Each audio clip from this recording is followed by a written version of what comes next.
This is our latest product for 2013. It's our second generation of nitrous controller. It has the capability of running up to 10 timers, so racers that are running 5 stages and want to split up to 5 stages, they have that capability with this controller. You have your typical 4-stage, 5-stage switch panel with all your functions: ignition, start, fuel, water, fan, lights, accessories. These are all your nitrous functions. The A relay controller now is going to control all of your outputs for the pumps, fans, lights, and all of your accessories. The outputs for the nitrous solenoid control is from this relay controller that is all incorporated. The signals for the relays are all incorporated in this little box here that you can remotely mount anywhere you like, whether it be on the roll bar, by the shifter, or anywhere in the car. And this relay controller is remotely mounted as well, so you can pick and choose the placement of it. Just to give you a quick overview, this is all non-resistance type timer base, so obviously no digisets, no type of slide switches. It's all done through a microprocessor. The biggest advantage is that heat and voltage do not affect the accuracy of the time, whereas opposed to a resistance-based timer system, heat and voltage will affect it. And you'll probably notice if you set it at 0.56, it probably won't come on at 0.56. Whereas with this one here, it has accuracy to the nanosecond and it is repeatable. You have the selector to change all of your settings is done through the shaft encoder. So there's no need for a laptop to change any settings. You can delay the on time. There's also an off time delay, and there's also a mode.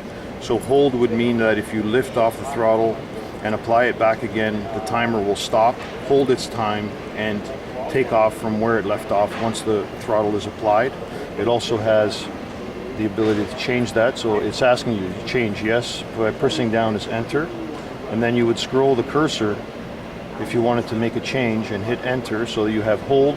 Restart was obviously if you lift off and apply the pedal again, it will restart from the beginning. And then you have disable, which completely turns the system off. So even if you have a system wired and you don't want to use it, hit disable and it will disable that system. Now we're just going to scroll back, and it's going to ask you to save the settings. Save no, scroll to the left, yes, hit enter, it's saving it, and it's changed your parameters if you wanted to make a change. So as you scroll through the screen, you have the different channels and stages. So obviously two channels per stage, giving you 10 channels at 5 stages. So just to give you a little demonstration on how it works. You arm the nitrous, you have a status there. The top right timer is a global timer, and the timer for each channel is the timer for that specific channel. It has a trans brake interrupt built into it. It's not going through a relay, it's going through the microprocessor. So when you release it, it has instant reaction.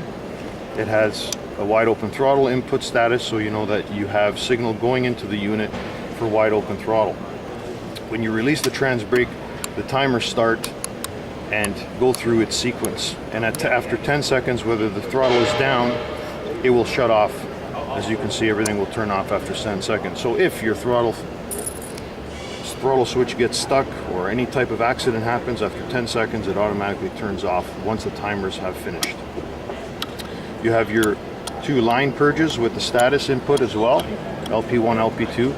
Motor purge, you'll notice I cannot motor purge if the nitrous is not armed. So if you accidentally hit it and you're not arming the nitrous, it will not activate.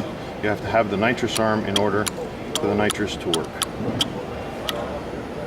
The other feature that we incorporated with this controller is it also has a ground input. So if you want a particular stage to turn on after it's received the ground input from either a shifter switch or any type of switching device that switches to ground, it will then apply that stage that is selected to do so, and that's what this asterisk is for.